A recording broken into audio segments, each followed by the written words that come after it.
जिनके वजूद होते हैं वो बिना पद के भी मजबूत होते हैं, लेकिन राजस्थान की सियासत में इसी वजूद को कम ज्यादा करके सियासी दांवपेच चलने की कोशिश की जा रही है।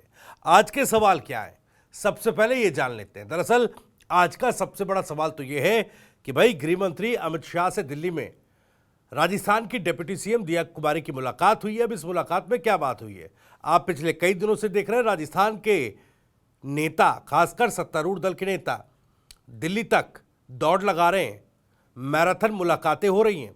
तो आखिर इसके पीछे की वजह क्या, अब क्या कुछ नया है?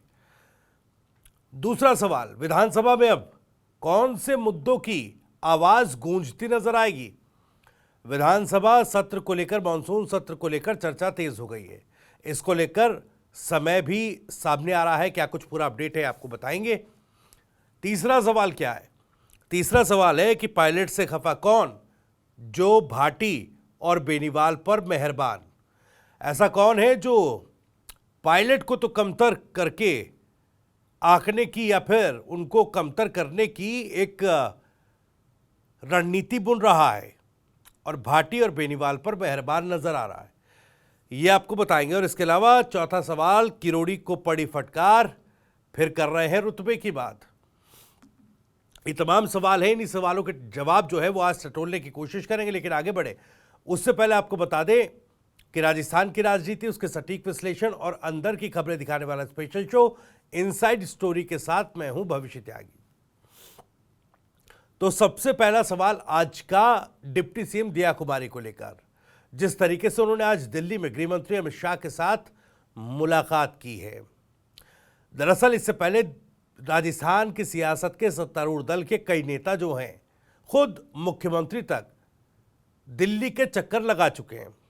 हाल ही में 2 बार मुख्यमंत्री भजनलाल शर्मा ने दौरे दिल्ली के 2 किए थे, जिसमें पहले में प्रधानमंत्री मोदी से मुलाकात की, उसके बाद अमित शाह साहब से मुलाकात की। आपको याद होगा वसुंधरा राजे भी इससे पहले दिल्ली का दौरा कर चुकी हैं और प्रधानमंत्री नरेंद्र मोदी से उनकी मुलाकात हुई थी। इस तरह की चर्चाएं हैं। कहा जा रहा है कि झालावाड़ हादसे के बाद वो काफ़ी एक्टिव हुई थी। तो इस हादसे में जो लापरवाही बरती गई उसको लेकर शिकायत लेकर वो दिल्ली गई थी और शिकायत अपनी रखी थी। हालांकि जगदीप धनखड़ को लेकर भी कुछ चर्चाएं हुई हैं। इस तरह की जानकारी अंदर खाने सामने आ रही है पूर्व उपराष्ट्रपति को लेकर। लेकिन इन दिल्ली दौरों के चलते कुछ बातें इस तरह की जाने लगी कि भाई अब कुछ बदलाव और बड़ा होने वाला है, और ये संभावनाएं और चर्चाएं दिन प्रतिदिन बढ़ती जा रही हैं। अब देखिए, डिप्टी सीएम दिया कुमारी भी अचानक दिल्ली पहुंची और गृह मंत्री अमित शाह से उन्होंने मुलाकात की। आपको याद होगा इससे ठीक पहले राज्य वित्त आयोग में एक राजनीतिक नियुक्ति सरकार ने की है। अब राज्य वित्त आयोग का अध्यक्ष जो है अरुण चतुर्वेदी को बनाया गया है। इसके बाद से कई और नेता जो काफी लंबे समय से वेटिंग लिस्ट में है, उनकी उम्मीद और इंतजार जो लंबे वक्त से कर रहे थे वो अब खत्म होने वाला है और उनकी उम्मीद जो है और ज्यादा बढ़ गई है कि अब चलो कुल मिलाकर के वो समय आ गया है जब सरकार इस दिशा में सोच रही है और इस पर सहमति बनती दिखाई दे रही है। लेकिन क्या सिर्फ इतना है? सवाल यह है, चाहे वो राजनीतिक नियुक्तियों को लेकर हो या फिर प्रदेश में कुछ बड़ा होने की स्थिति, यानी कि किसी तरह के फेरबदल होने की स्थिति की परिधि में हो, चर्चा इस बात को लेकर भी है। कई चर्चाएं, आपको बता दें कि मंत्रिमंडल में फेरबदल हो सकता है। मंत्रिमंडल में फेरबदल और कई मंत्रियों की छुट्टी भजनलाल कैबिनेट से हो सकती है।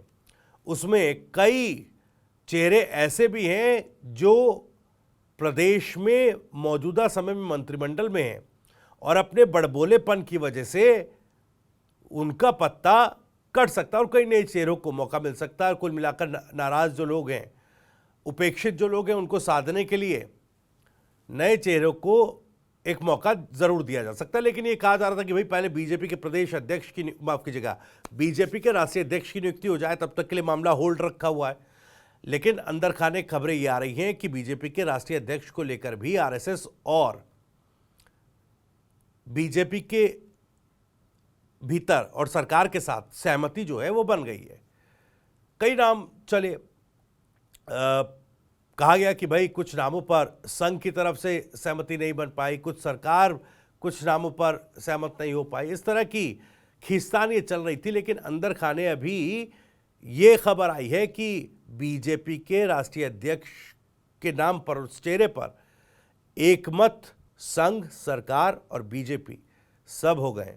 अब हालांकि अभी नाम इसको लेकर कुछ सामने नहीं आ रहे, लेकिन अगर यह सहमति बन गई है तो फिर राजस्थान में भी इसका असर होगा।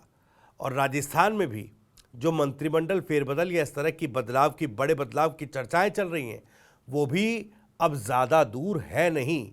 तो सवाल उठ रहा है, क्या इसी क्रम में दिया कुमारी का ये दिल्ली दौरा था जिसमें उन्होंने गृह मंत्री अमित शाह से मुलाकात की है? अब देखिए, दूसरा सवाल था विधानसभा में कौन से मुद्दों की अब गूंज उठेगी। देखिए, विधानसभा सेशन को लेकर, मानसून सेशन को लेकर खबर आई है कि भाई सितंबर के महीने में, और हो सकता है कि 1 सितंबर से मानसून सत्र जो है वो राजस्थान में शुरू हो जाए। दरअसल संसदीय कार्य मंत्री जोगाराम पटेल ने इस बाबत जानकारी दी है कि भाई जो सहमति है, इस पर चर्चा हो चुकी है, सहमति बन चुकी है कि सितंबर के महीने में मानसून सत्र आयोजित किया जाएगा। जो विधानसभा अध्यक्ष हैं वसुदेव देवनानी और मुख्यमंत्री हैं, उनके बीच इसको लेकर चर्चा हो चुकी है। नेता प्रतिपक्ष जो हैं टीकाराम जूली, उन्होंने भी अपनी सहमति दे दी है कि सितंबर के महीने में, हालांकि अभी औपचारिक तौर पर तारीख नहीं बताई गई है, लेकिन कयास ये लगाए जा रहे हैं कि 1 तारीख से सदन की शुरुआत हो सकती है। अब सदन कितना लंबा चलेगा, इस पर अभी बिजनेस, जब इसको लेकर कार्रवाई और आगे बढ़ेगी, बिजनेस एडवाइजरी कमेटी की बैठक होगी, तब उसमें जो बिजनेस ऑफ डेज हैं विधानसभा के मानसून सेशन के वो तय होंगे। लेकिन कहा जा रहा है कि भाई 10 बिल सरकार इस मानसून सत्र में लेकर आ सकती है। हालांकि इसको लेकर भी अभी कौन कौन से वो बिल होंगे, इसको लेकर भी अभी कोई औपचारिक जानकारी सरकार ने नहीं दी। लेकिन सरकार और विपक्ष दोनों अपनी अपनी रणनीतियां बनाने में जुट गया है। सरकार को कई बिल पास कराने हैं और विपक्ष के आरोपों का, उनके सवालों का जवाब देना है। विपक्ष की पूरी कोशिश होगी कि इस बार मानसून सत्र में सरकार से कड़े सवाल पूछे जाएं और सरकार को घेरा जाए। अब देखिए, हाल ही में जिस तरीके से झालावाड़ हादसा हुआ सरकार की, और एक सिस्टम की जो एक लापरवाही उसमें सामने आई है, तो वो कहीं ना कहीं इस बार प्रमुख तौर पर मुद्दा विपक्ष के लिए रह सकता है। उस पर सख्त सवाल विपक्ष की तरफ से जरूर दागे जाएंगे। अब सितंबर का महीना राजनीतिक लिहाज से बहुत गर्म रहने वाला है झालावाड़ हादसे को लेकर। अब देखिए, राहुल गांधी ने भी जिस तरीके से कई राज्यों में बीजेपी और इस इलेक्शन कमीशन पर चुनाव चोरी करने के आरोप लगा दिए, वोटर लिस्ट से छेड़छाड़ और धांधलेबाजी करने के आरोप लगा दिए, उसके बाद से यह मुद्दा भी राजस्थान की विधानसभा में खूब गरजता हुआ सुनाई दे सकता है। इस पर भी आने वाले महीने में जब सदन चलेगा, मानसून सत्र शुरू होगा, तब खूब हंगामा देखने को मिल सकता है। खैर, सवाल तीसरा था, पायलट से खफा कौन है, और भाई ये भाटी और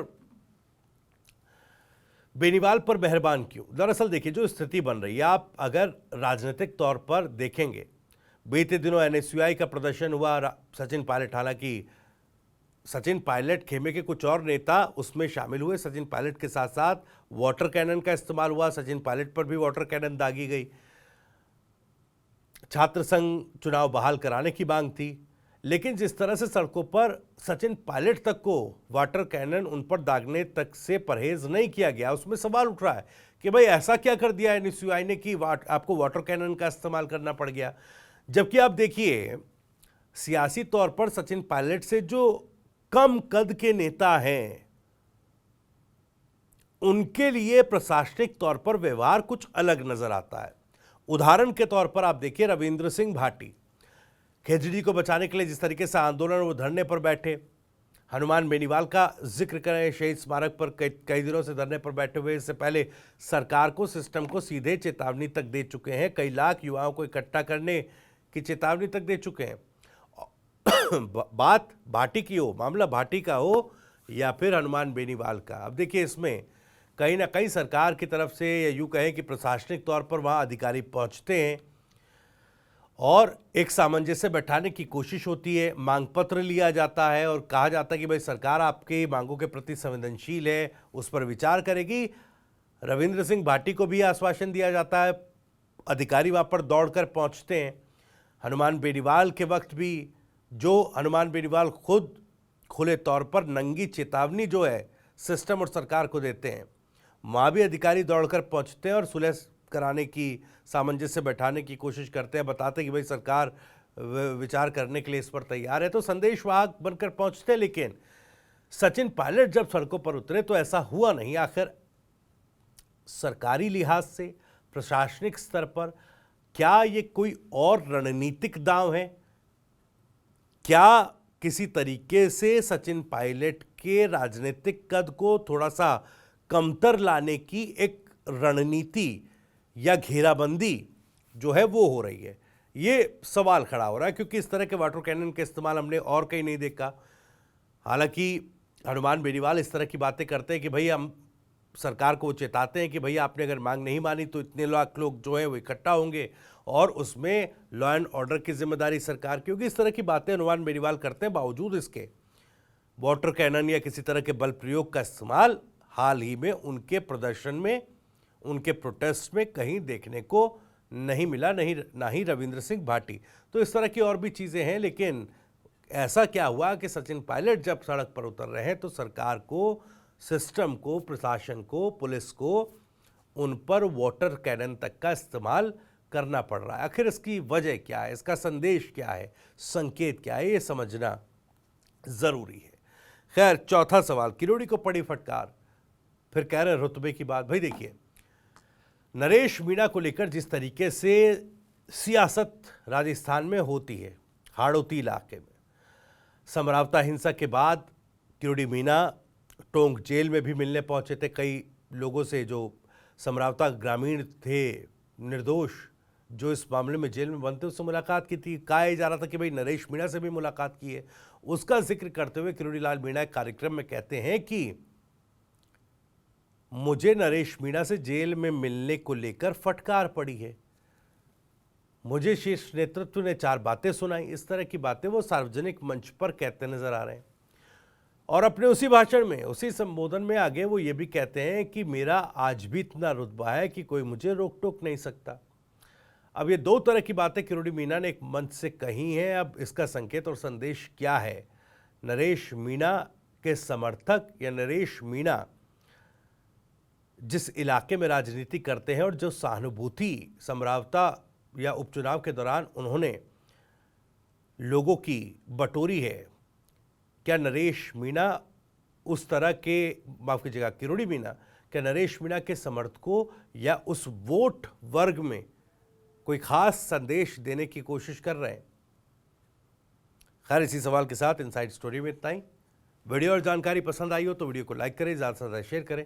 आप भी इस मामले पर कुछ कहना चाहते हैं तो कमेंट बॉक्स आपके लिए खुला हुआ है। अपनी बात, सवाल और राय कमेंट बॉक्स के जरिए हम तक पहुंचा सकते हैं। राजस्थान से जुड़ी और भी तमाम खबरों को सबसे पहले जानने के लिए सब्सक्राइब जरूर कर लीजिए। TV9 राजस्थान। नमस्कार।